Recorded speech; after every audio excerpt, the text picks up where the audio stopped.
Civil Media. Dear all,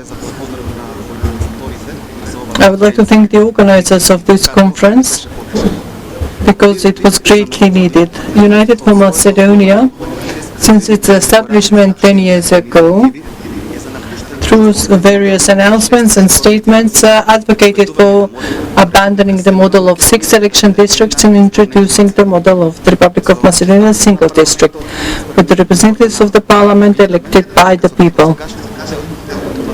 We can see that the current model does not give equal weight to the votes, although tens of thousands of people have used their voting rights,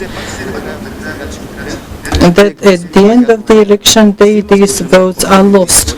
It has happened in the elections before that a party who has won 29,000 of votes has no representative in the parliament, while a party with 28,000 of votes has 2 MPs.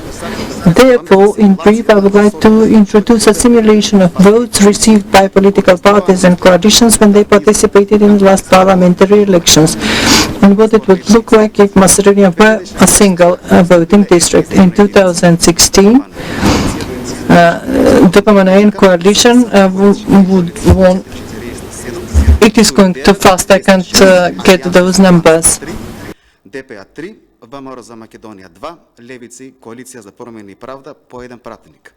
From this, we can see that the voters should have more influence on the people they need to represent, irrespectively of the party or coalition they are coming from. Because at the end of the voting day, we can see that the current election model does not give equal weight to every vote. On the other hand, one election district creates better diversity in the parliament, and with every election it leads to better democratization of the society. Therefore, United for Macedonia is for change of the election model with the purpose of creating quality selection of representatives of the people, but most importantly to give equal weight to every vote, because we are all equal in this country regardless of the ethnicity, gender, conviction, etc. Thank you.